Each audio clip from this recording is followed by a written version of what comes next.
bénis mon Dieu qui a permis que nous puissions encore nous retrouver ce matin en ces lieux. Pour ceux qui me connaissent, ça fait un peu beaucoup d'années que je n'ai pas mis pied dans ce pays. Mais Dieu reste Dieu. Amen. Parce que quelles que soient les épreuves, quelles que soient les difficultés, le dernier mot lui revient. Amen. Et ce matin, je dois remercier le pasteur Antoine Bengo, maman pasteur Blanche Bengo, pour cette grâce, pour cette occasion où ils nous ont permis de nous tenir devant vous et de nous parler de la part du Seigneur. Sans plus tarder, on va prier. Dieu Tout-Puissant, Dieu d'amour, Dieu vivant, merci pour cette grâce. Merci parce que tu as permis ce que ce matin, nous puissions nous tenir devant ton peuple, Seigneur. Ce peuple que tu as acquis au prix de ton sang. Père, que ce matin, que nous puissions être ton instrument, que nous puissions être le canal par lequel tu vas passer pour toucher ton peuple, pour visiter ton peuple, pour bénir ton peuple, pour guérir ton peuple, pour donner la vie à travers ta parole. Que ton Esprit Saint, cette puissance qui est survenue sur nous, afin que nous puissions te témoigner, puisse nous permettre de te témoigner davantage ce matin au Seigneur. Nous te bénissons et nous bénissons ta sainte présence. Nous te disons merci pour les cœurs qui sont disposés à recevoir ta parole. Nous te disons merci pour ta présence dans cette salle. Nous te disons merci parce que tu as occupé le volume de cette salle. Tu as inondé cette salle de ton amour, de ta présence et de ta puissance. Et nous t'élevons en ces lieux comme étant le seul, l'unique, le véritable Dieu. Prends la première place. Inspire-nous. Révèle-nous davantage Christ à travers ton Esprit Saint. Ainsi avons-nous prié. Au nom de Jésus. Amen. Peut-être que dans cette salle, il y a des gens qui ne me connaissent pas. Je suis le frère Georges-Olivier Itois. J'évolue à l'église Bethany Loangili à Pointe-Noire au Congo. Je suis le mari de ma chère et tendre épouse Nelly, que vous connaissez très bien. Et les enfants, la première n'est pas là. Il y a Jana, il y a Shekina, il y a Chris, il y a Grace. Voilà ma famille. Amen. Et vous aussi, vous êtes ma famille. Amen. Sans plus tarder, on va prendre nos Bibles.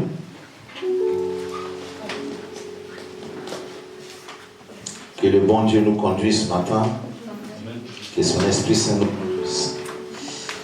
Dans le livre d'Exode,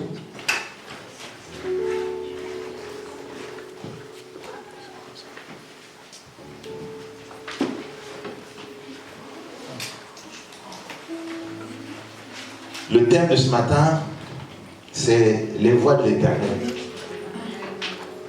De la voie de l'Éternel à l'accomplissement de ses promesses. Il y a deux voies. Quand je parle des voies de l'Éternel, les premières voies, c'est V-O-I-E-S. Le parcours, donc les voies. Deux points. De la voie de l'Éternel à l'accomplissement de ses promesses. Et cette voie, c'est V-O-I-X. Alléluia. Amen. C'est-à-dire, dès lors que Dieu prononce une parole dans ta vie, jusqu'à son accomplissement, il y a un parcours. Mais ce parcours-là n'est pas assez connu par les hommes. Alléluia. Amen. Et ce parcours, si tu ne fais attention, tu ne fais pas attention, tu risques de te perdre. C'est pour ça que j'ai dit, les voies de l'Éternel, de la voie de l'Éternel à l'accomplissement de ses promesses. Raison pour laquelle nous allons lire le livre d'Exode 33, versets 12 et 14.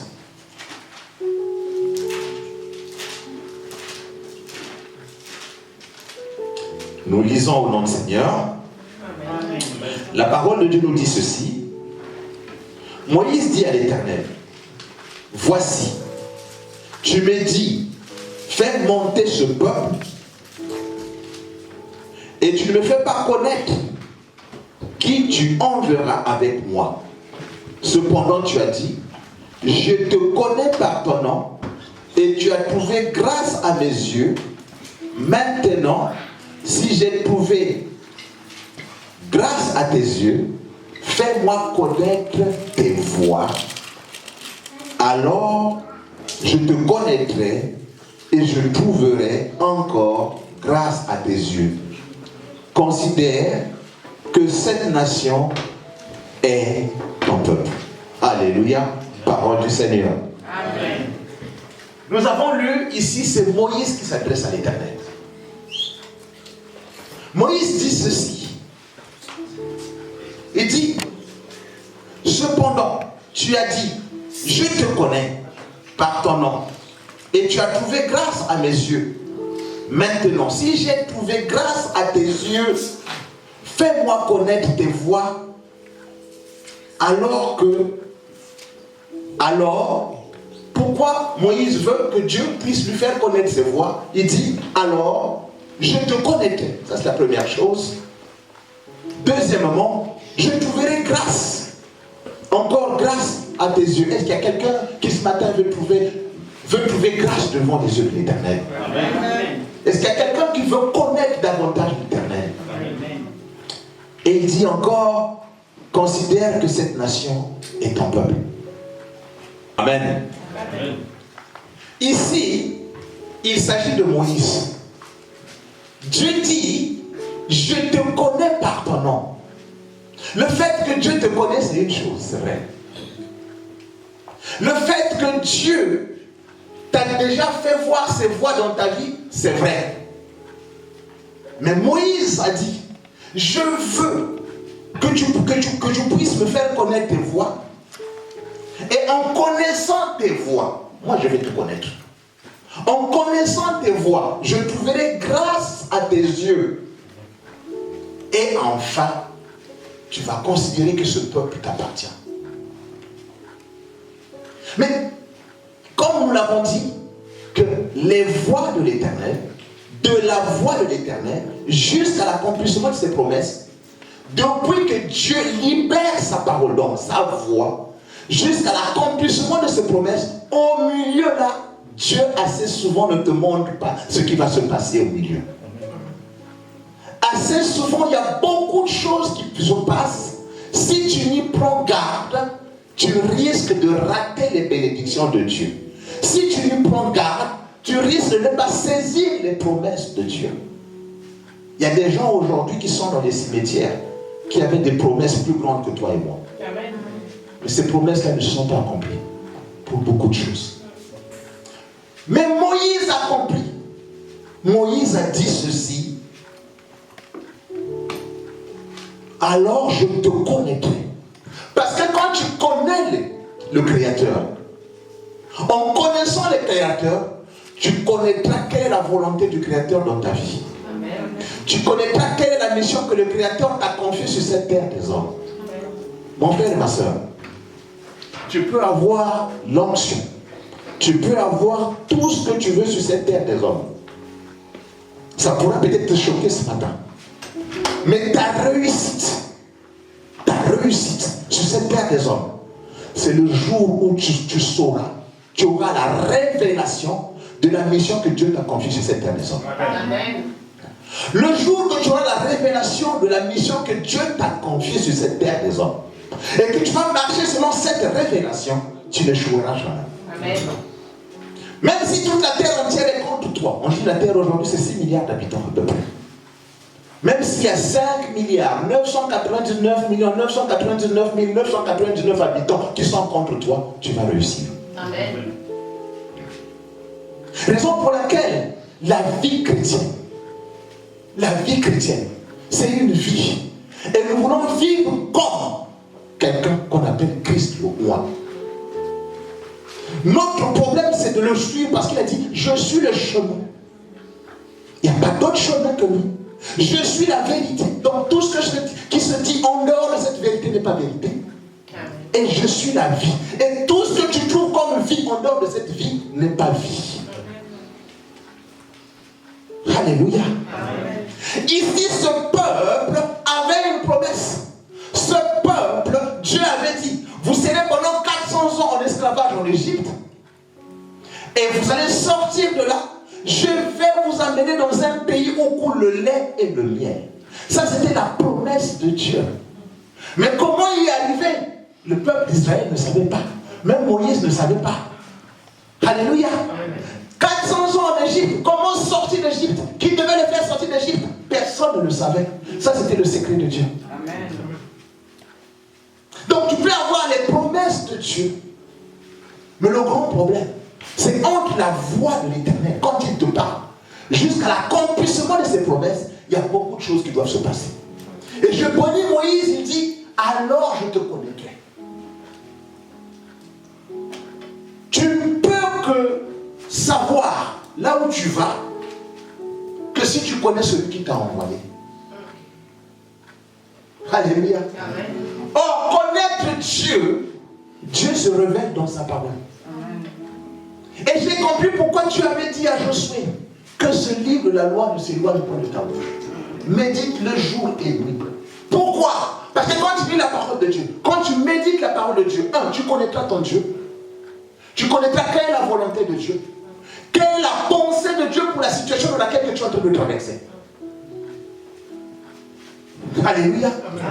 C'est pour cela que dans l'église, il ne faut jamais vivre par rapport à par rapport. Il ne faut jamais vivre par comparaison. Il y a des gens qui sont dotés du don de discernement. Quand tu es doté du don de discernement, tu es, comme on appelle dans l'armée, un sniper. Donc tu tires sur la cible. Quand tu fais tes prières, ce sont des prières ciblées parce que tu as eu la révélation, tu as eu le discernement de la situation que tu es en train de traverser. Mais quand tu n'as pas le don de discernement, tu deviens comme un tirailleur. Tu vas beaucoup prier. Il prie beaucoup. La sœur prie beaucoup. Le frère prie beaucoup. Mais à la fin, on ne voit pas encore de résultat. Pourquoi? Mais parce que tu n'as pas de don de discernement. Et quand c'est comme ça, ne te compare pas. Mais lui, il ne prie que 2 fois par jour. Je ne dis pas aux gens de ne pas prier. Alléluia, parce que Dieu nous a dit, priez sans cesse. Mais aussi, quand quelqu'un est doté du don de discernement, il saura cibler ses paroles. Raison pour laquelle, quand Moïse dit, je te connaîtrai, ça a beaucoup de rôle. Connaître Dieu, c'est non seulement savoir quel est son plan dans ta vie, mais aussi savoir comment marcher avec ce Dieu. Amen. Alléluia. Amen. Les enfants le savent. Ils connaissent quelle est la position de maman ou de papa. Quand la face là est comme ça, c'est qu'il est fâché. Quand il prend cette telle position, c'est qu'il n'est pas d'accord. Mais ne peut le faire que l'enfant qui est à côté de son père, qui connaît bien son père. Un autre enfant qui vient dans cette maison, n'importe quelle position de ce père, ne lui dira absolument rien. C'est comme notre père aussi. Alléluia. Amen. Ce peuple avait eu une promesse. Mais il a fallu que Dieu prépare un homme. Rien que cet homme, rien que pour que cet homme devienne ce qu'il est, c'est aussi un parcours.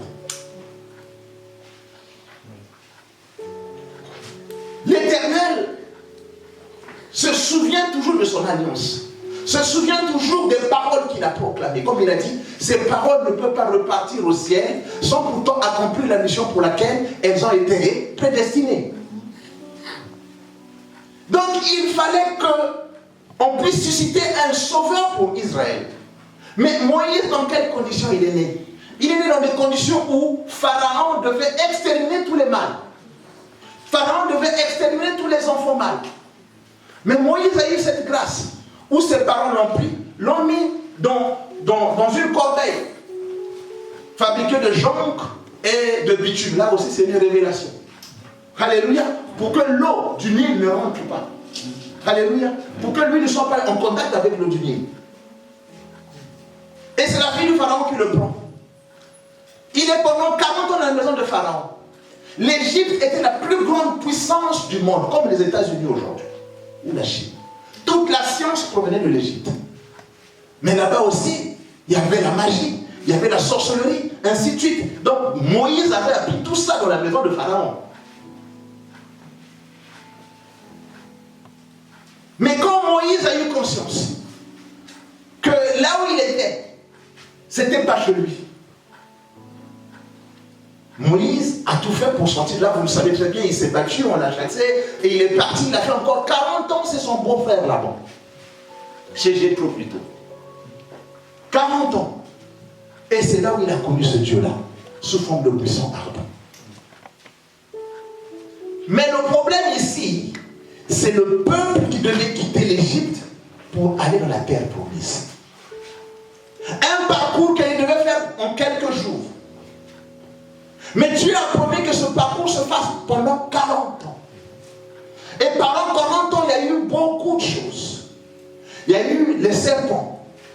Il y a eu la guerre avec les peuples qui étaient là dans le désert. Il y a eu des peuples qui n'ont pas voulu le faire passer pour aller à la terre promise.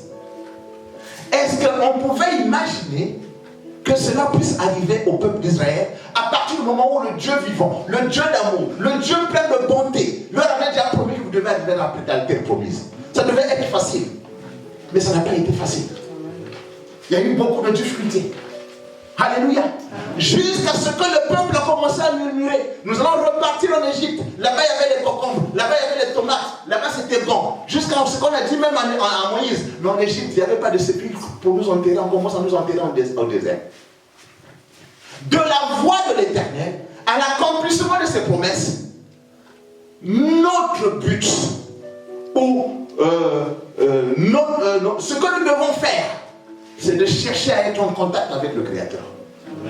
Parce que quand tu es dissocié du Créateur, tu vas commencer à murmurer. Comme le peuple a commencé à murmurer. Ils ont même cherché à fabriquer des veaux d'or. Alléluia.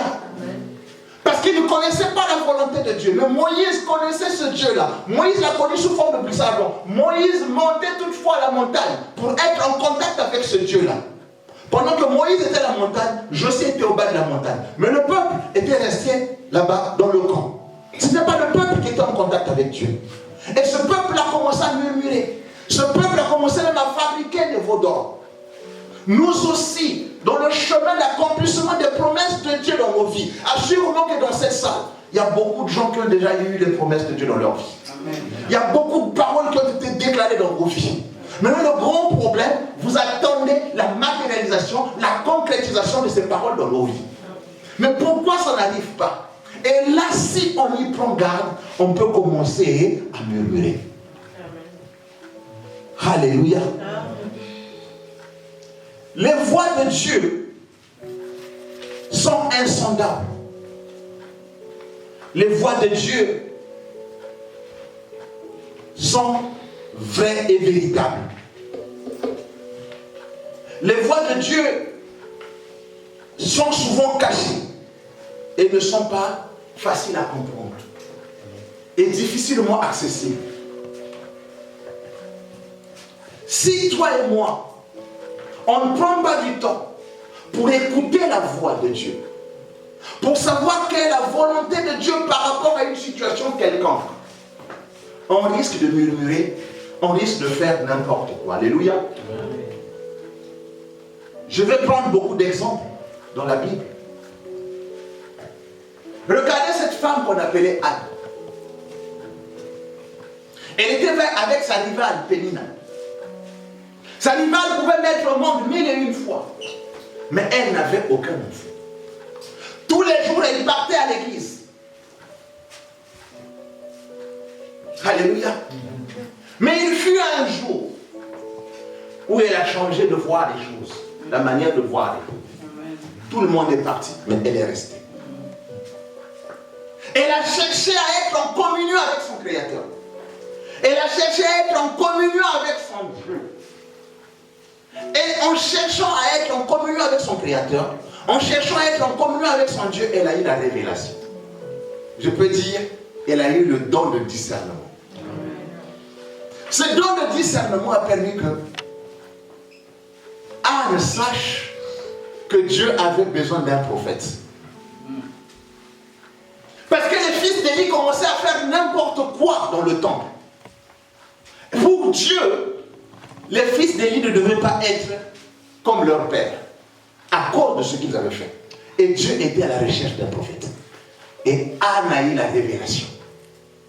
Anne, conduite par le don de discernement, a compris que Dieu avait besoin d'un prophète.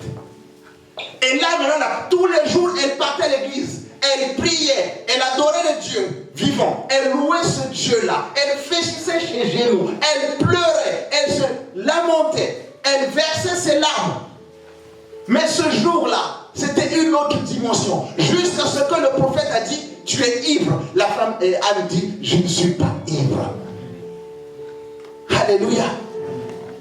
Anne a eu la révélation. Qu'est-ce qu'elle dit? Si tu me donnes un enfant, cet enfant-là, moi, je vais te le donner. Et comme Dieu avait un besoin, il avait besoin d'un prophète. Dieu a exaucé Anne. Amen. Alléluia. Amen. Mais les gens pouvaient se poser la question.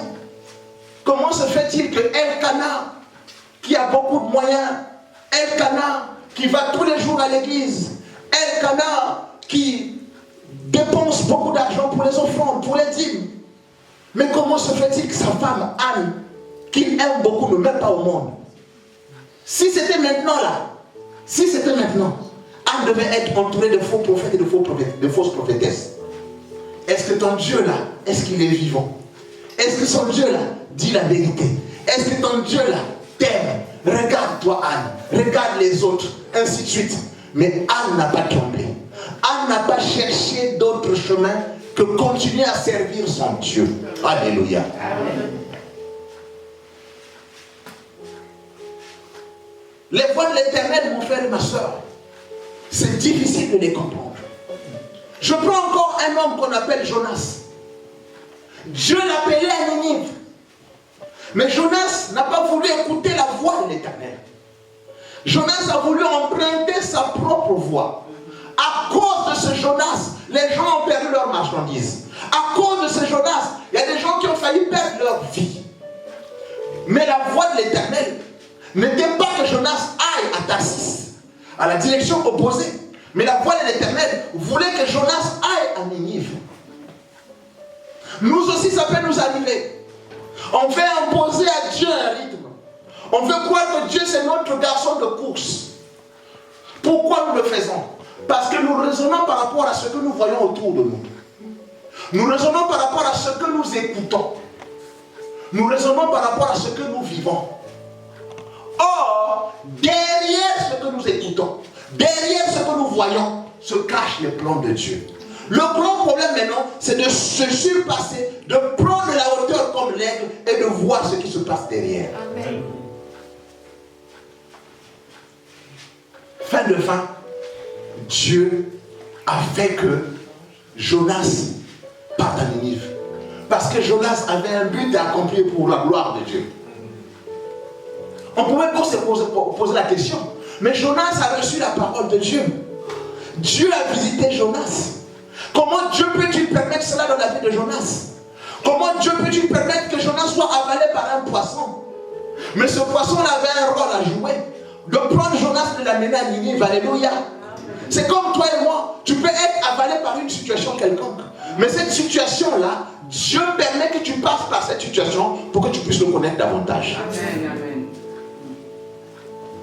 Deux fois quand nous quittons le monde, nous venons avec nos comportements. Tu peux être orgueilleux, sûr de soi-même, mais Dieu va t'amener dans un milieu où tu auras des gens insolents qui vont te diminuer correctement. Amen. Pour que ton orgueil tombe. Mais toi tu vas te poser la question, mais Seigneur, pourquoi as-tu permis que je vienne dans ce milieu? C'est pas ce milieu-là que je voudrais. Mais lui, il t'a amené pour que ton orgueil tombe. Alléluia. Je vais vous prendre un exemple personnel.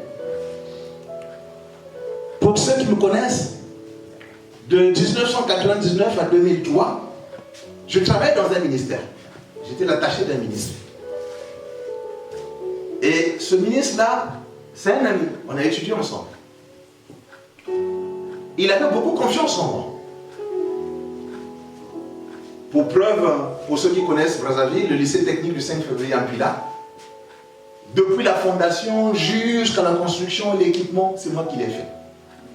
Parce qu'il avait confiance en moi. Nous avons réhabilité tous les établissements d'enseignement technique et professionnel après la guerre de 5 jours. Je voyageais avec ce dernier un peu partout. Et la plupart des missions, c'était des missions, des grandes missions. Où on partait en précurseur pour des missions présidentielles. Au Canada, un peu partout. Une parenthèse, nous partons une semaine avant que le président ne vienne, en 1999, en septembre, à Moncton, au Canada. Et le président nous voyait passer. À un moment, il dit, mais, au ministre, mais je vois tes gars passer là, ils sont là depuis qu'on nous dit, ça fait une semaine. Quoi, ils sont venus en précurseur une semaine avec les frais de mission de l'État congolais, ils peuvent supporter. Il nous a donné en ce temps-là, c'était 1500 francs français. Donc 1 500 000. C'est avec cet argent-là que j'ai acheté ma première parcelle à Brazzaville, à Soproger Masségo. Pourquoi j'en parle? Et quelques années après, ce même ministre me demande d'aller à Pointe-Noire. J'ai fait une mission, la mission s'est bien passée. Et après, il m'appelle à l'hôtel, il me dit, Olivier, je veux que tu restes à Pointe-Noire, je veux te remettre directeur départemental. Mais je savais même, comme je le connaissais, quand il me parlait, c'était avec beaucoup de réserve. Parce qu'il se disait, est-ce qu'il va accepter? Le connaissant, si il accepte, si je lui contrains de venir, il va croire que j'ai beaucoup plus écouté les autres, parce qu'il y avait beaucoup de tendances autour de lui. J'ai dit, mais attendez, c'est toi le coach, partout là où tu voudras que nous partions, que nous puissions partir, on va accepter, parce que l'essentiel c'est de gagner et de réussir notre mission. Ah, il était content. Je rentre à Brazzaville en mission, j'en parle à ma femme. On s'est mis en prière. Et effectivement, je vais pour la seconde fois, et quand j'arrive à Pointe-Noire, c'est là où je reçois la note. Donc je ne suis plus reparti à Brazzaville, j'ai été nommé à Pointe-Noire. Mais franchement, quelque part, au début, ça m'avait fait quand même mal au cœur. Je dis, comment mon ami, j'étais au ministère, j'avais plusieurs avantages, je voyageais beaucoup. Moi, je pouvais voyager avec le budget du ministère. Je voyage avec l'équipe nationale pendant 1 mois. Nous venons ici en France pour la préparation de l'équipe. Tout est avec moi. Frais de mission, frais de transport, frais d'hébergement, tout est dans mes mains. Vous voyez l'avantage que j'avais au niveau de ce ministère. Donc abandonner ça, c'était quand même compliqué. Mais je ne comprenais pas. C'est 14 ans après que j'ai compris que Dieu m'avait épargné de beaucoup de choses.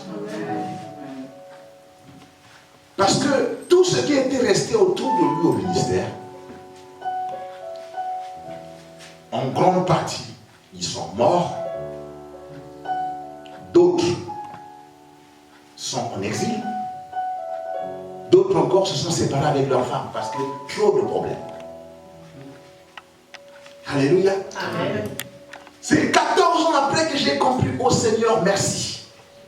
Si j'avais résisté et que j'avais dit, non, non, non, moi je ne veux pas, moi je préfère rester à côté de toi à cause des avantages, les voyages, Canada, Afrique du Sud, Maroc, partout, ainsi de suite. Peut-être que je ne pouvais pas être debout devant vous aujourd'hui. Alléluia. Tout simplement pour illustrer que les voies de l'Éternel sont insondables. Les voies de l'Éternel sont véritables. Assez souvent, quand l'Éternel veut nous conduire vers un chemin quelconque, on arrive toujours à douter. On arrive toujours à se poser beaucoup de questions.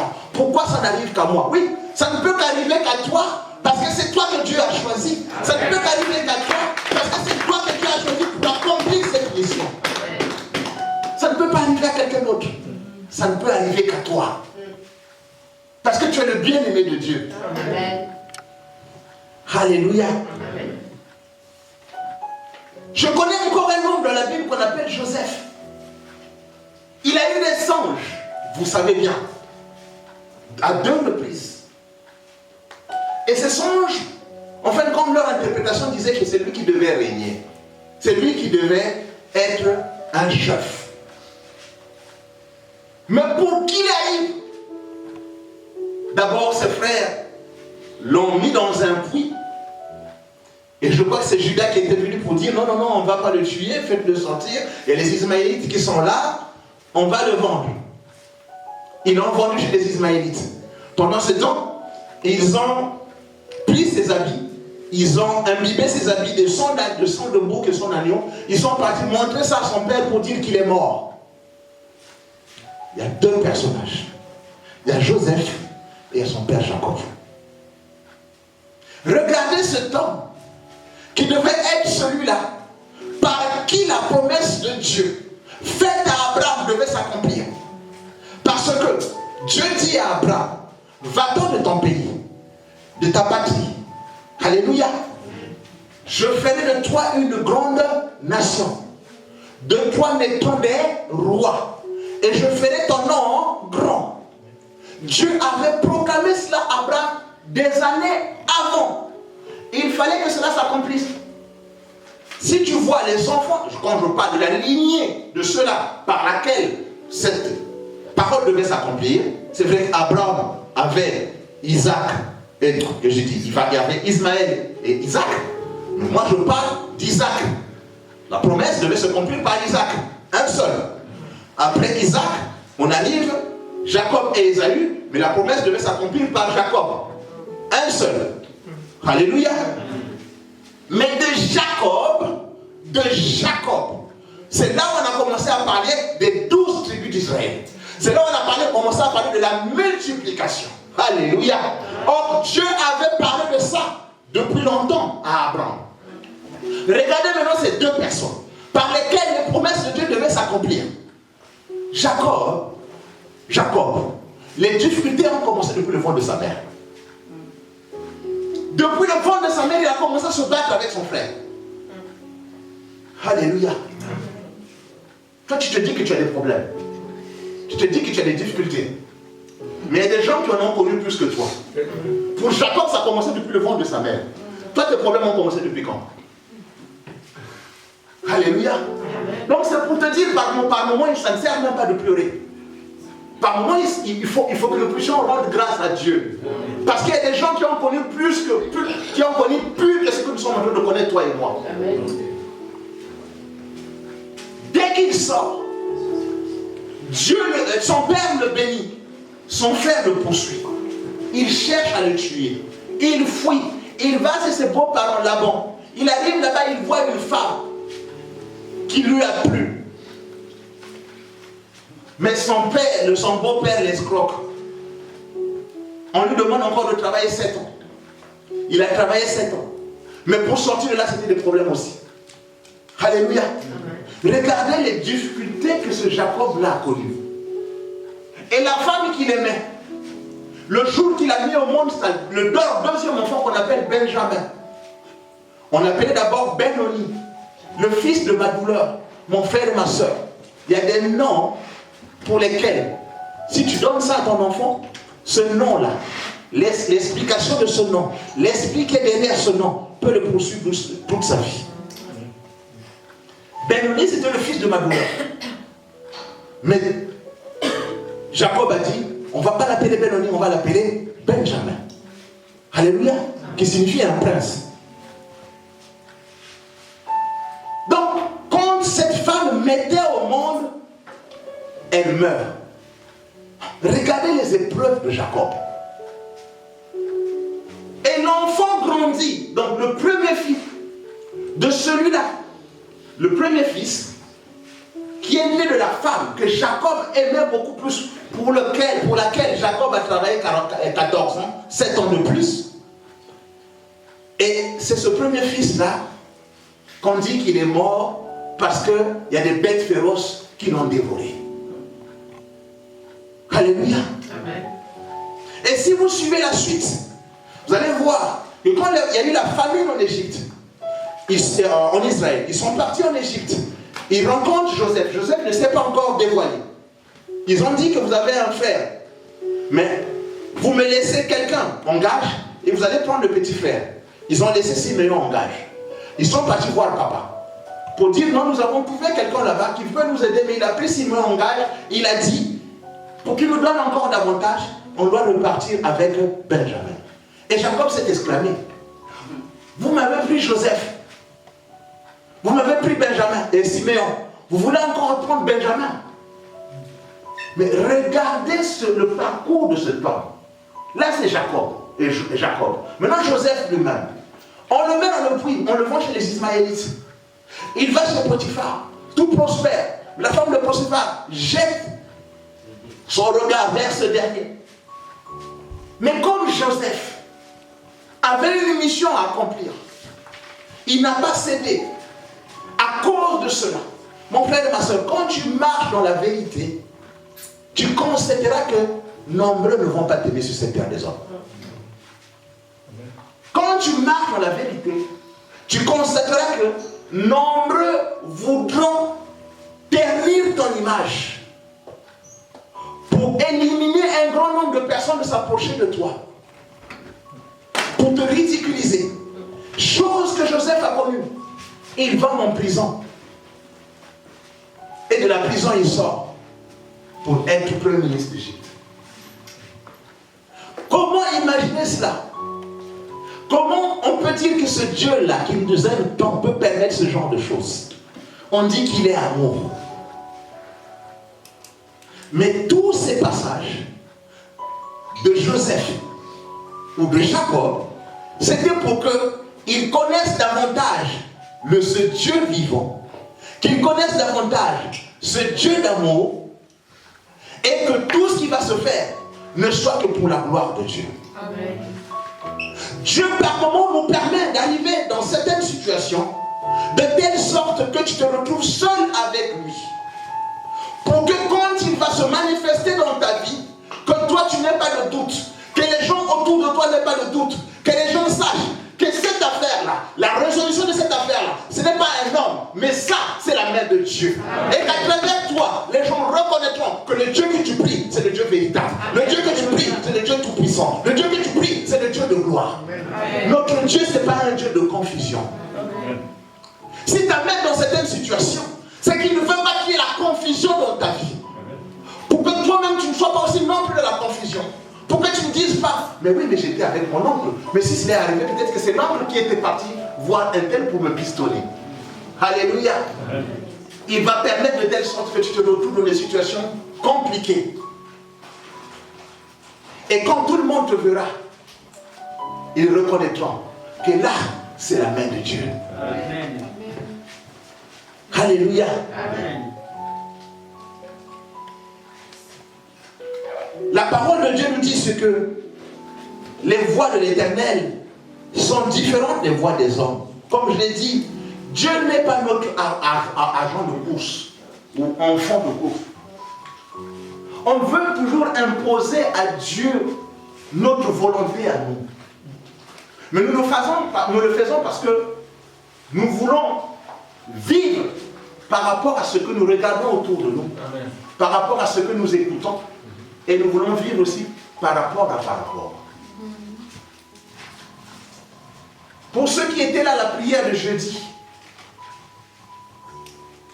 la parole était adressée dans Acte 1:8, où Dieu dit aux apôtres qu'une puissance va survenir sur vous et vous serez mes témoins à Jérusalem, dans toute la Judée, dans la Samarie et jusqu'aux extrémités de la terre.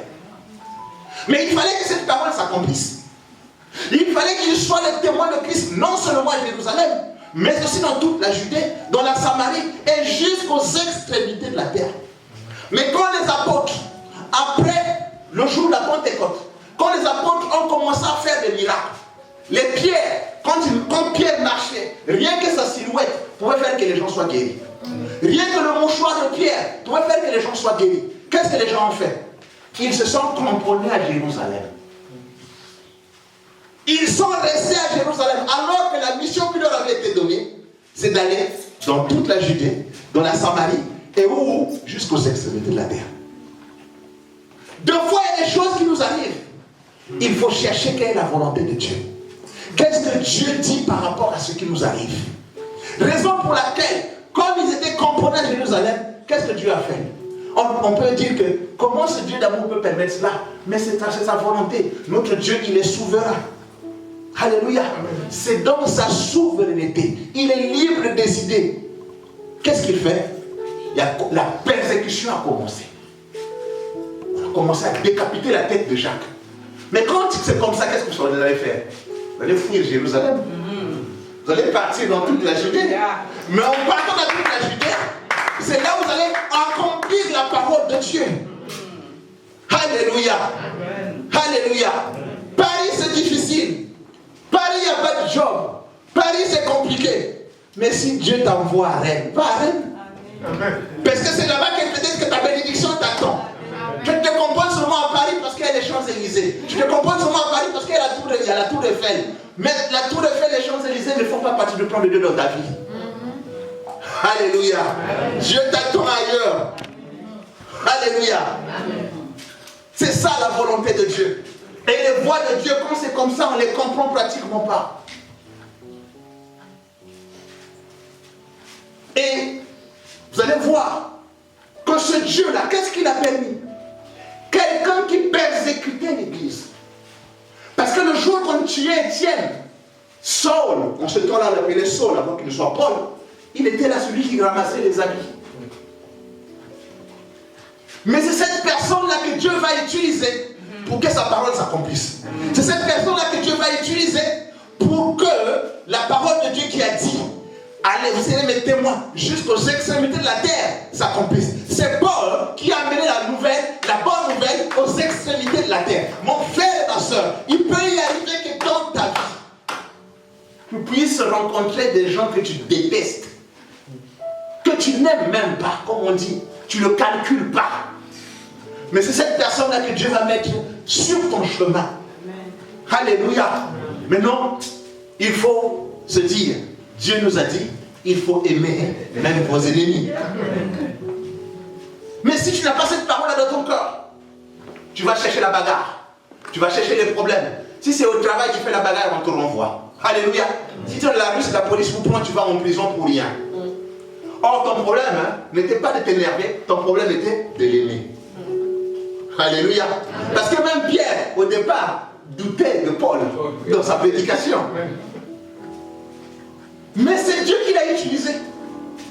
Dieu a utilisé quelqu'un qui persécutait l'Église pour que la parole de Dieu s'accomplisse. C'est pour ça qu'il dit, les voies de l'Éternel ne sont pas nos voies. Et la prédication de ce jour, depuis la voie VOX jusqu'à l'accomplissement, la voie qui était sortie, que une puissance soit survenue sur vous. Et vous serez mes témoins à Jérusalem, dans toute la Judée, dans la Samarie jusqu'aux extrémités de la terre. Ça, c'était la voie. Maintenant, pour que ça s'accomplisse, au milieu là, personne ne savait. Qui pouvait imaginer que même Jacques qui avait écouté pouvait mourir? Qui pouvait imaginer que Saul qui était en train de persécuter l'Église, c'est lui qui devait accomplir cette parole? Personne. Raison pour laquelle, mon frère et ma soeur, toi et moi, là où nous sommes, cherchons à écouter la voix de l'Éternel. Qu'est-ce que Dieu dit par rapport à cette situation? Mais pour écouter la voix de l'Éternel, c'est en lisant la parole de Dieu, en méditant la parole de Dieu, en agissant fidèlement selon ce qui est écrit. Pour écouter la voix de l'Éternel, c'est en venant ici, les samedis, en priant, en venant ici, pendant la nuit de prière. Parce que, quand nous venons, c'est l'ensemble des dons, comme j'ai dit. Assurément que dans le groupe, dans le lot, il y aura une sœur, un frère qui aura une parole de connaissance. Assurément que dans le lot, il y aura une frère, il y aura une sœur, un frère. Il y aura un frère, une sœur qui aura la parole de sagesse. Assurément que dans le lot, il y aura un frère, il y aura une sœur qui aura le don de discernement. Maintenant, quand Dieu te dit, ta couette là, elle est bonne, il fait froid dehors, pourquoi tu vas partir? Ça, c'est pas Dieu. Ça, c'est Satan. Ça, c'est pas bon. Alléluia. Fais violence Dis Kouette, je te connais depuis longtemps. Tu m'as couvert des jours et des jours. Ma situation n'a jamais changé. Kouette, je te laisse cette fois-ci. Je vais, même si le RER en question, ça il fait froid. Je vais prendre le RER. Je sais que là où je vais, c'est écouter la voix de mon Créateur. Venez nombreux. Moi-même qui vous parle, j'en suis témoin. Il fut un moment là, j'ai lâché. Nuit de prière, je ne fais pas. Prière de samedi, je ne fais pas. Alléluia. Je quitte le boulot, je rentre à la maison. Pouf télé, Coupe du monde, Jeux olympiques, ainsi de suite. Mais mon frère et ma soeur. Mais j'ai senti qu'il y a eu quelque chose qui ne marchait pas. Mais quand j'ai dit j'abandonne, j'ai fait un programme avec ma femme, je dis, tu me réveilles chaque jour à 5h du matin, on prie. Aujourd'hui, il y a les moyens de communication par WhatsApp, vous êtes là ensemble et vous êtes en train de prier. Spirituellement, il n'y a pas de distance. Alléluia. Pouf, visa à gauche, pousse, visa à droite, pousse, voyage à gauche, pousse, voyage à droite. Et les chemins qui étaient bloqués ont commencé à s'ouvrir petit à petit. Alléluia. Mes frères et sœurs, si nous sommes refroidis, revenons à notre premier amour. Nuit de prière, nous sommes là. Amen. Samedi, nous sommes là. Jeûne, nous sommes là en train de jeûner. Parce que c'est dans l'assemblée des saints que Dieu déverse sa gloire. Amen. C'est dans l'assemblée des saints que Dieu visite son peuple. Amen. Oui, l'église, c'est le cœur. Dieu voit le cœur. D'accord, Dieu voit le cœur. Mais la parole de Dieu nous dit, mieux vaut que deux personnes marchent ensemble. Quand l'un tombe, l'autre le soutient. Maintenant, quand tu restes seul sous ta couette, quand tu tombes, qui va te soutenir? Tu vas encore t'enfoncer de plus en plus belle. Alléluia. Comme l'a chanté le frère Lifoko, tu vas être plus près de la frontière. Alléluia. Le diable aujourd'hui a plusieurs stratégies pour nous prendre. Mais le grand problème, c'est de connaître la volonté de Dieu. Amen. Nous allons rapidement lire dans Actes 2, versets 23-24. Pour terminer, il faut chuter toujours par notre Christ, qui est notre modèle par l'excellence, qui est notre exemple par l'excellence, pour comprendre ce qui s'est passé dans la vie de Christ. Acte 2, 23-24 nous dit, cet homme, livré selon le dessein arrêté et selon la préscience de Dieu, vous l'avez crucifié, vous l'avez fait mourir par la main des impies. Dieu l'a ressuscité en le délivrant des liens de la mort, parce qu'il n'était pas possible qu'il fût reconnu par elle. Amen. Regardez cet homme, Jésus-Christ de Nazareth, 100% homme, 100% Dieu. Jésus, c'est l'Éternel, notre Sauveur. Christ, c'est le roi. Donc celui qui a été roi, celui qui a été mandaté, envoyé. Et Jean-Baptiste l'avait dit ce jour-là, voici l'agneau de Dieu qui ôte le péché du monde. Celui que Dieu a envoyé pour réconcilier l'homme avec son Dieu. Alléluia. Pour réconcilier le naturel avec le surnaturel divin. Alléluia. C'est celui-là que Dieu avait envoyé. Comment celui-là qui est, dont Dieu a dit, celui-ci est mon fils bien-aimé, en qui j'ai mis toute mon affection. C'est cet homme-là qui vient sur cette terre des hommes. C'est cet homme-là qui va souffrir plus que toi et moi. Alléluia. Amen. Quel est ce Dieu-là? Quel est ce Dieu d'amour qui peut permettre cela? D'abord, il était là à la montagne de Gethsemane. Il était en train de prier. Son sang s'est transformé en grumeaux de sang. Il était en train de préparer ce qui devait arriver là-bas. Il dit à son père, si tu peux me ôter cette coupe. Alléluia. Mais là, c'était sa partie humaine qui a parlé. Alléluia. Mais après, quand l'Esprit de Dieu est revenu sur lui, qu'est-ce qu'il a dit? Que ta volonté soit faite. Nous aussi, mon frère et ma soeur, quelles que soient les souffrances, quelles que soient les difficultés, tu vas dire, Seigneur, pourquoi m'as-tu abandonné? Or, la parole de Dieu nous dit, il ne t'abandonnerait point, il ne te délaisserait point. Or, la parole de Dieu dit qu'il sera avec toi jusqu'à la fin de ses jours. Et nous nous posons la question, pourquoi m'as-tu abandonné? Il ne t'a pas abandonné. Il a dit. Dieu ne se répand jamais de sa parole. Dieu ne se répand jamais de ses dons. Ce qu'il a dit, il a dit. Alléluia. Aucune circonstance, aucun événement ne peut faire que ce qu'il a dit soit déclenché. Non. Quelle que soit la souffrance. Jésus a préparé ce qui devait arriver. Mais il a été flagellé. Il a été injurié.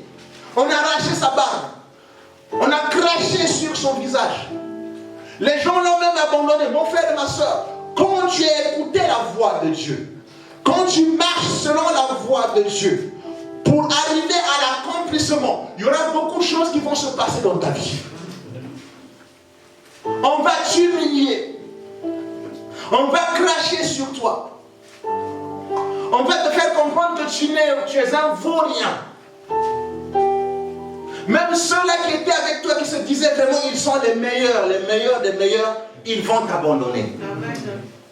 Pierre avait nié Jésus 3 fois avant que le corps le chante. Alléluia. C'est ce même Pierre-là pour lequel Jésus avait guéri sa belle-mère. Mais ce matin-là, Pierre a dit, je ne le connais pas. Alléluia. Alors que c'est Jésus qui avait guéri sa belle-mère, il a tout oublié. Mon frère et ma soeur, quand tu passes ces moments-là, ce sont des moments de confusion. Les gens vont t'abandonner. Les gens vont raconter beaucoup de choses sur toi. Vont naître beaucoup de faux prophètes. Tu vas écouter beaucoup de révélations. Tu vas te dire, est-ce que cela est vrai ou ce n'est pas vrai? Alléluia. On a même dit qu'il a l'esprit de Belzéboul, alors que c'était le Fils de Dieu. Pourquoi? Mais parce qu'il devait accomplir la mission de son Père.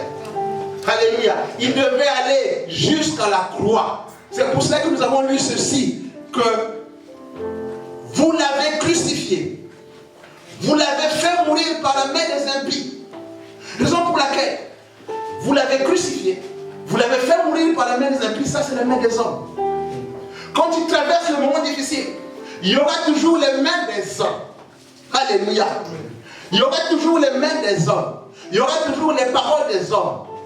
L'affaire là, je ne vois pas clair. S'il était de Dieu, est-ce que ça devait lui arriver? Lui qui prie tous les jours. Assurément que Dieu l'a frappé. Assurément qu'il a péché. Il a péché. On va t'inculquer des péchés que tu n'as jamais fait dans ta vie. On va même chercher à te demander de confesser des péchés que tu ne connais même pas. Tout simplement parce que tu es dans une situation confuse. Tu es dans une situation compliquée. Alléluia. Mais tout cela, Dieu te fait passer par là pour connaître les hommes. Tu ne peux pas gérer les hommes sans pourtant les connaître. Amen.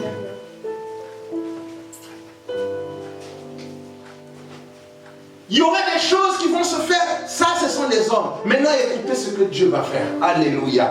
Quel que soit ce que les hommes vont faire, dans les moments les plus difficiles, quel que soit ce que les hommes vont faire, quand tu passes des moments compliqués dans ta vie, il y a toujours quelque chose qui va se passer, que même les hommes ne pourront jamais comprendre. Quelque chose qui va se passer, qui sera au-delà de la compréhension des hommes. Alléluia. Et ici, on nous dit ceci. Dieu l'a ressuscité en le délivrant des liens de la mort, parce qu'il n'était pas possible qu'il fût retenu par elle. Alléluia. Ce qui peut se passer dans ta vie, Dieu, la main de Dieu sera dans ta vie. Et cette main, quand elle viendra, elle va te faire sortir de cette situation. Parce que cette situation-là ne pouvait pas t'engloutir. Amen. Il a dit ceci, il ne permettra jamais qu'une situation vienne dans ta vie au-delà de tes pensées, au-delà de ta force. Alléluia. Aucune situation qui nous est survenue qui n'est humaine. Alléluia. Dieu nous donnera tous les moyens pour nous sortir de cette situation. Quand tu traverses les moments les plus difficiles, il y a des révoltes, il y a des murmures, Alléluia. Et si tu prends garde, il y a des choses qui peuvent fausser ta façon de voir, ta façon de comprendre ton Dieu. Mais que ces situations-là ne puissent pas t'influencer. Que ces situations-là ne puissent pas te faire douter de l'amour de Dieu dans ta vie. Amen. Que ces situations-là ne puissent pas te faire douter de la volonté de Dieu dans ta vie. Amen. Dieu agit au gré de son vouloir. Dieu, il est au ciel, il fait ce qu'il veut, pas ce que toi et moi nous voulons. Alléluia. Amen. Tu viens à l'église, les autres commencent à venir en voiture. Toi aussi, ta première prière, Zambé, Dieu, donne-moi la voiture. Est-ce que la priorité de Dieu dans ta vie, c'est d'avoir la voiture? Est-ce que tu connais la volonté de Dieu actuellement dans ta vie? Alléluia. Et c'est là où nous faisons des choses. Et tu es obligé de faire des choses contre nature. Tu es obligé de faire des choses contre la volonté de Dieu pour obtenir ce que toi tu veux. Pour que toi aussi, quand on te voie que tu existes. Et assez souvent, nous nous trompons et nous trompons les autres.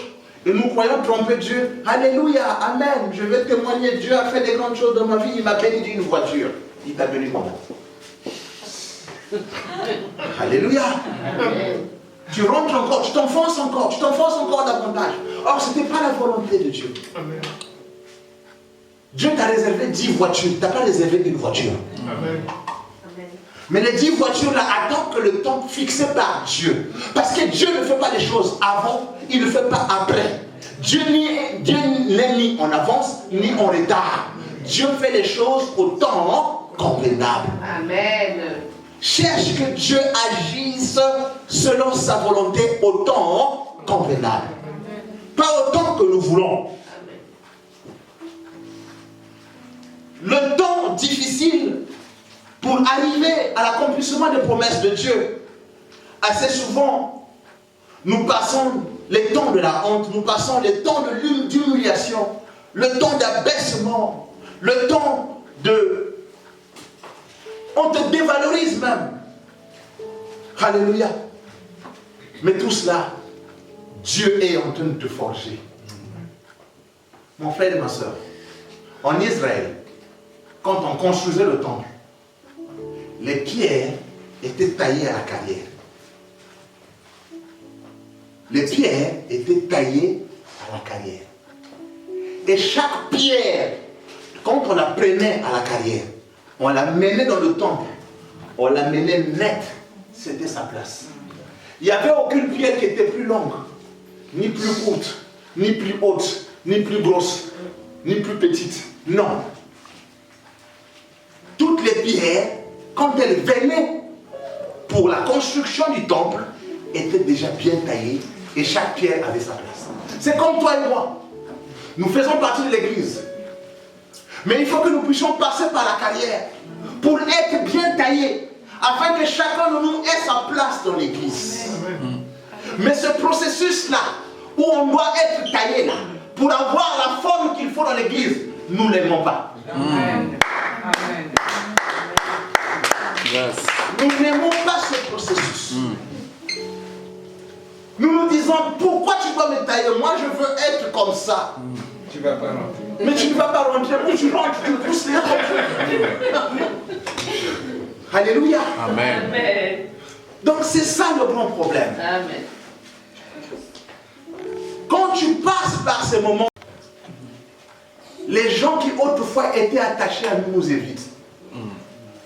Comme je vous ai dit, quand on m'a nommé à ma première fonction, je dors, ma première fille était déjà née, et ma femme était sortie. On était, pour ceux qui connaissent Pointe-Noire, on vivait à l'immeuble Sainte-Cesse, en face de la citronnelle, au 4e étage. Je dors, on dit, Olivier, tu feras 2 ans. Je n'ai pas compris. On dit encore, Olivier, tu feras 2 ans. Je sors des couloirs. En face, il y avait 2 chambres. J'ouvre la première chambre, il n'y a personne. J'ouvre la deuxième chambre, il n'y a personne. Je croyais que ma femme était dans la cuisine. Mais si elle est dans la cuisine, où est l'enfant? Je vais dans la cuisine, elle n'est pas là. Je reviens, je continue à dormir. Puisqu'on travaillait de 6h30 à 13h30, 14h, donc toute l'après-midi, je faisais ma sieste. Et ma femme était sortie avec l'enfant. Et effectivement, les 2 hommes pile arrivaient, remaniement ministériel. Mon ami m'appelle, il me dit, Olivier, ne t'en fais pas, on ne va pas te toucher. Celui qui m'a remplacé là, je l'ai vu. D'abord c'est mon voisin, tu connais, non? Oh oui, mais on était ensemble, on a causé, ainsi de suite. Ok. Mais Dieu avait dit que tu feras 2 ans. Et le gars, qu'est-ce qu'il fait? Il nomme son oncle. Il m'enlève de ce poste. Alléluia. Et il nous demande de quitter. Ma fille, ma deuxième fille était née, Shekina était née. Shekina n'avait même pas 2 semaines. Nous avons quitté l'immeuble. Alors que, bon, quelque part on est des Africains, il y a aussi la tradition soi-disant qu'avant 2 semaines, l'enfant ne doit pas sortir de la maison. On nous a fait sortir de là. On était obligé de chercher une maison rapidement là. Vers Saint-Pierre, c'est là où on avait trouvé la maison. Alléluia. Pourquoi j'en parle? Mon téléphone, elle est là.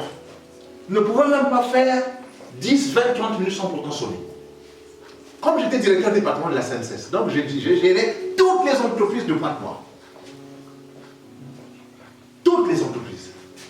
Donc, coup de fil à gauche, coup de fil à droite, ainsi de suite, nous ceci, nous cela. Mais dès lors que j'ai été enlevé, le téléphone pouvait faire même 2-3 jours, ça ne sonne même pas. Mais un jour, j'ai eu pitié de moi. Je suis sorti. Vous voyez, Charles de Gaulle, je me baladais, j'étais de mon côté. J'ai vu un ami venir. Dès qu'il m'a vu de loin, il a traversé. Parce qu'il savait qu'on m'enlevait de ma fonction. Je ne vaux plus rien pour lui. J'avance, j'avance, j'avance, j'avance. Je regarde, lui aussi il regarde derrière, nos regards se tournent et il continue. Quand tu traverses ces moments-là, mon frère, ma soeur, tout le monde ne peut rester qu'à côté de toi ceux qui ont la révélation de Dieu. Ceux qui comprennent que tu as quelque chose de Dieu avec toi. Que ce qui t'arrive là, c'est pour un temps. Dieu va te relever. Ceux-là qui sont dans le conseil de Dieu, ceux-là qui ont une insigne éternelle te concernant, ce sont ceux-là qui vont rester avec toi. Amen. Mais ceux qui ne comprennent absolument rien, Usain Bolt ne court pas plus vite. Ils vont partir. Ils vont te laisser. Alléluia. Amen. Comme j'ai dit, quand tu traverses ce genre de situation, les gens vont te coller tous les attributs du monde. Vont te coller tous les problèmes du monde. Alléluia. Raison pour laquelle, mon frère et ma soeur, il y a des chemins pour lesquels tu dois passer pour arriver à la gloire de Dieu. Amen. Et le jour que mon téléphone sonne, tu dis, ah, mais le téléphone n'a jamais sonné. Mais ça, c'est qui encore qui m'appelle? J'ai hésité. Je prends quand même. Il dit, alors, Olivier, ça va? Ça, c'était maintenant le directeur du protocole de mon ami qui était ministre. Il dit, tu as entendu la nouvelle? J'ai dit, mais quelle nouvelle je dois encore entendre? Qu'est-ce que tu es en train de me raconter? Il dit, oh, toi tu n'as pas encore entendu. J'ai un papier devant moi là. J'ai un papier devant moi. Je dis, quel papier tu parles? Mais tu as été nommé directeur au CFCE. On dit, quoi? Alléluia. Mon frère et ma soeur, les chemins de Dieu, personne ne peut les comprendre. Mais je vous assure, comme les gens, il y a des gens qui n'ont plus de personnalité. Tu sais, cet ami-là, pour qu'on le... Mais tu sais qu'il est venu me voir au bureau. Et ils savent, ils ont des façons de parler. Ah oui, mon frère, tu sais que, bon moi j'ai fait, je ne peux pas le frustrer, je l'écoute. Ça ne sert même pas. Que sa conscience lui reproche de tout ce qu'il a fait. D'abord, lui et son cœur, et lui et son Dieu. Parce que mon frère et ma soeur, nous pouvons tout faire. Trompe pour toi tout le monde. Mais tu ne peux pas tromper ton propre cœur. Et tu ne peux pas tromper Dieu. Alléluia. Amen. Si tu sais que la chemise là, tu l'as eue dans un moment de façon, quand tu es devant le miroir là, ah là c'est moi, c'est bien, mais j'ai porté la chemise. Tu te rappelles de la manière dont tu as eu cette chemise là. Si ta conscience ne t'interpelle pas, c'est que tu es devenu sorcier. Ta conscience va toujours t'interpeller. Alléluia. Raison pour laquelle, mon frère, ma soeur, les voies de l'Éternel, les gens peuvent tout faire, mais le dernier mot lui revient. Les gens peuvent tout faire, mais lui, il sait là où il va avec toi. Où est-ce qu'il t'a pris? Où est-ce qu'il va t'emmener? Au milieu là, il ne va pas te le dire. Ce que tu vas connaître au milieu là, comme Moïse l'a dit, pour que je te connaisse. Alléluia. Pour que je te connaisse. Ce qui se passe au milieu, c'est pour que tu connaisses ce Dieu-là. Comment, je vais finir, excusez-moi, comment Abraham pouvait savoir que le Dieu-là, Abraham avait connu ce Dieu-là comme étant l'Éternel. Il ne connaissait pas ce Dieu-là sous d'autres noms. Mais il fallait qu'Abraham connaisse ce Dieu sous une nouvelle dimension, comme étant Yahvé Jireh. Mais pour qu'Abraham connaisse ce Dieu-là dans la dimension de Yahvé Jireh, il fallait qu'il fasse quelque chose. Qu'il prenne son propre fils, l'unique que Dieu lui a donné, pour l'amener à la montagne, pour le sacrifier. C'est là où il a voulu sacrifier cet enfant-là, que Dieu a pourvu un bélier. Et c'est là où Dieu, Abraham, a su que ce Dieu-là, il n'est pas seulement l'Éternel, mais il est aussi Yahvé Jireh. Raison pour laquelle, mon frère, ma soeur, Dieu te fait passer par certaines situations. Tu le connais comme étant le Dieu qui t'a guéri. Tu le connais comme étant le Dieu qui t'a donné le visa. Comme étant le Dieu qui t'a donné les papiers. Tu le connais comme étant le Dieu qui t'a donné les enfants. Mais il veut encore que tu puisses le connaître dans une autre dimension. Alléluia.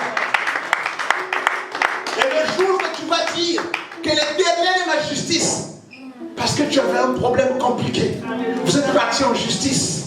Et on a tranché, l'avocat a dit, l'avocat a plaidé votre cause, et vous avez vu la main de Dieu, vous avez gagné, et tu sors de là, tu dis, oh, je ne savais pas que tu étais aussi l'Éternel, notre justice. Tu le connais dans une nouvelle dimension. Job l'a connu dans une nouvelle dimension. Job ne le savait pas. Job ne pouvait pas croire, mais il fallait que Job passe par ces difficultés où il avait tout perdu. C'est dès que là que Job a dit, je connais. Et je sais une chose, que mon Rédempteur est vivant et qu'il se lèvera le dernier. C'est là où Job avait su que celui-là, c'est aussi mon Rédempteur. Alléluia. Pourquoi? Parce que le jour que Satan était en train de l'accuser, alléluia, le jour que Satan était en train de l'accuser, si Job était là, Job lui-même défendait sa cause. Or, notre Rédempteur, c'est celui qui vient avec le prix du rachat. Nous étions dans le monde. Notre Rédempteur est venu. Il a versé son sang. Il a payé le prix. Il nous a pris. Il nous a rachetés au prix de son sang. Et il nous a menés auprès de son Père. Et c'est là où Job a dit, je sais une chose, que mon Rédempteur est vivant et il se lèvera le dernier. Donc si Job l'appelait comme étant le Rédempteur, c'est qu'il avait déjà vu ce qui devait se passer à la croix. C'est qu'il avait déjà vu ce que Dieu devait faire à la croix pour nous racheter et le mettre auprès du Père. Satan maintenant vient accuser Job. Alléluia. Qu'il soit aussi ton Rédempteur. Il l'est déjà. Il l'est déjà. Il l'est déjà. Parce qu'à la croix, il avait déjà tout payé. Du fait qu'il est ton Rédempteur, on va voir maintenant quelqu'un qui va t'accuser. On t'accuse comme tu es là. Tu lui demandes au lobbying, pardon, excusez-moi, tu as dit quoi? Alléluia. Qu'as-tu dit? Alléluia. Il dit quoi? Ah non, tu n'auras pas d'enfant. C'est pas vrai. Moi j'aurai des enfants. Parce qu'il a dit que dans son église, il y aura des stériles, ni femmes qui avortent. Et moi je le proclame maintenant au nom de Jésus. Tu rétorques parce que tu es là. Il va t'accuser comment? Tu n'auras pas de travail. Tu dis non. C'est pas vrai. J'aurai le travail. Parce que toi tu as dit que le don le plus précieux pour l'homme, c'est l'activité. Alléluia. Job avait compris le secret. Que notre Dieu nous bénisse.